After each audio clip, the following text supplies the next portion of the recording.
ओम नमो भगवते वासुदेवाय। ओम शांताकारं भुजगशयनं पद्मनाभं सुरेशं विश्वधारं गगनसदृशं मेघवर्णं शुभांगं लक्ष्मीकान्तं कमलनयनं योगिभिर्ध्यानगम्यं वन्दे विष्णु भवभयहरं सर्वलोकैकनाथं। नमस्कार। आज आमे ओडिया श्रीमद्भागवतर अष्टम स्कंधर अष्टादश अध्याय पाठ करिबा। सुक कहन्ति तोष मने शुण परीक्ष सावधाने। सुक उवाच एमन्ते बळी वाक्य शुणि संतोषे प्रभु पद्मपाणि। बळीर वाक्ये प्रीति करि बटुबा मन रूप धरि। बोलन्ति मधुर वचन जे वाक्य मोहे प्राणी मन। भगवान उवाच हे बळी राजा तु हि धन्य कुल उचित तो वचन। धर्म संयुत जशस्कर पारलौकिक धर्म पर।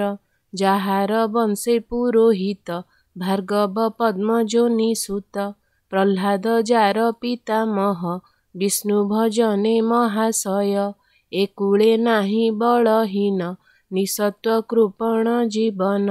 ब्राह्मणे दान तुम्भ कुळे प्रसिद्धि भुवन मंडले। जाहार वंशे रणतीर्थ संग्रामे नुहन्ति निशत।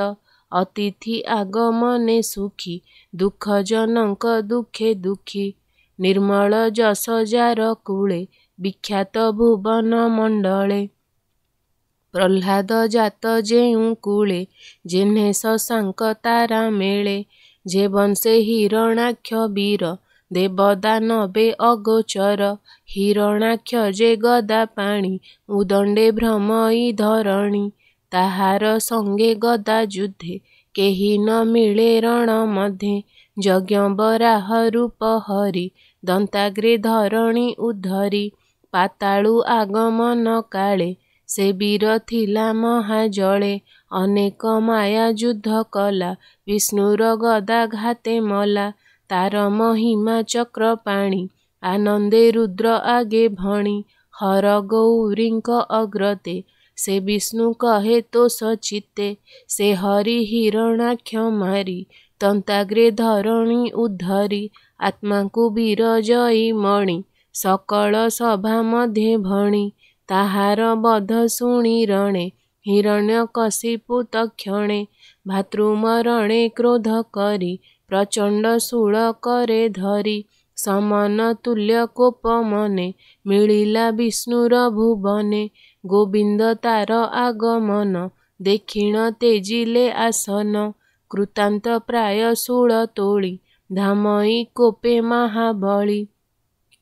से विष्णु माया जोग बळे अद्भुत देखि पळाइले। लीलाए जानते बनमाळी देखि विचारे महाबळी। ए मोर मारी अछि भाई निश्चय शत्रु मोर एहि। एहाकु प्राणे नाश कले तेबे जीवने थिबि भले। एमन्ते चिंती शूळ धरी पछे धाइला रोष भरी। विष्णु पळांती ताकु देखि संभ्रमे भुवन उपेखि। जेणे पळांते नर हरि धाये असुर शूळ धरी।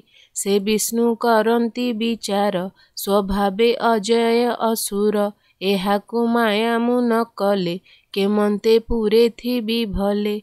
एहार हृदय मु पसी मायारे मनकु आकर्षि।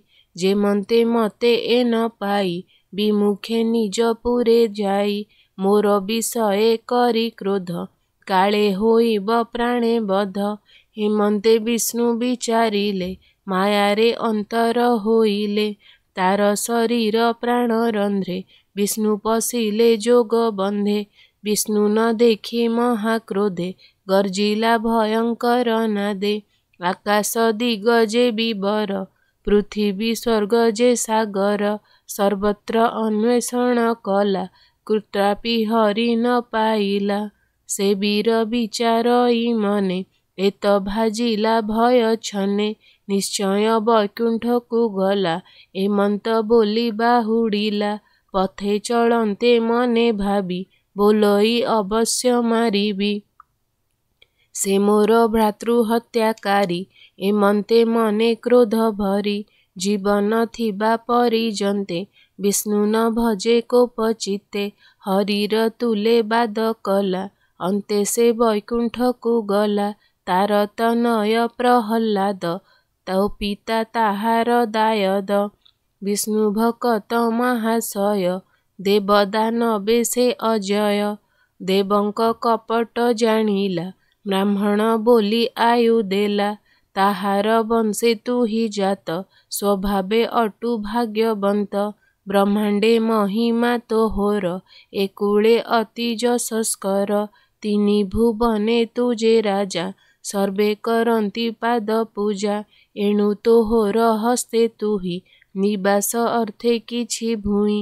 ମୋହର ପାଦେ ପାଦ ତିନି ମାପିଣ ଦିଅ ହେ ମେଦିନୀ। ଦାରା ତନୟ ମୋର ନାହିଁ କେବଳ ବାସ୍ତୁ ମୁଁ ଇଚ୍ଛଇ।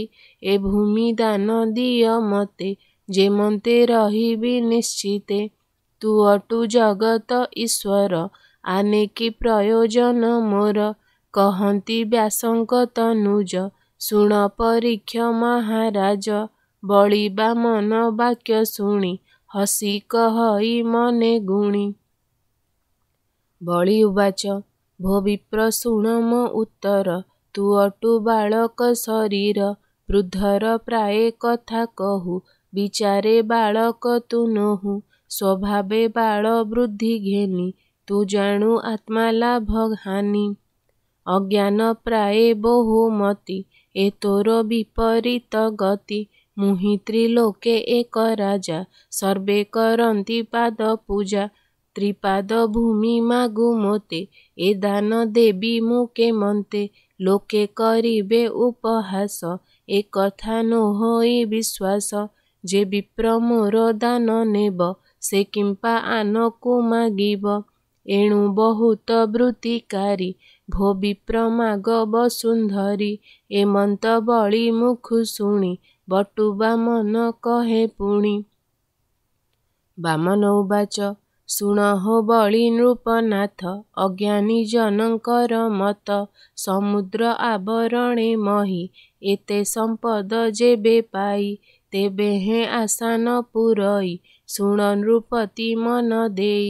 ସପତ ଦ୍ୱୀପେ ଅଧିପତି ଥିଲେ ଯେ ଅନେକ ନୃପତି। ବେଣ ତନୟ ଗୟ ଆଦି ଅସଂଖ୍ୟ ଅତୁଳ ସମ୍ପତ୍ତି। ସେ ଅର୍ଥ କାମ ଯେତେ କଲେ ତୃଷ୍ଣାର ଅନ୍ତ ନ ପାଇଲେ। ପୂର୍ବର କର୍ମ ଫଳ ଲଇ ଯେ ଦିନେ ଯେୟ ବାମରଇ। ତେଣେ ସନ୍ତୋଷ ଚିତ୍ତ ଯାର ସେ ପ୍ରାଣୀ ତ୍ରିଜଗତେ ସାର।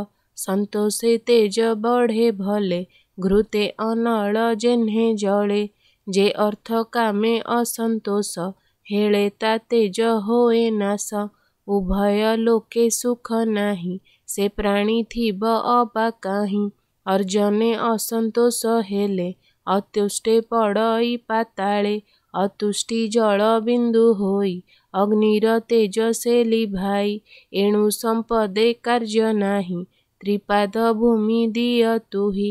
ଏକଇ ମାତ୍ର ମୋ ଜୀବନ ଅଧିକେ କିବା ପ୍ରୟୋଜନ।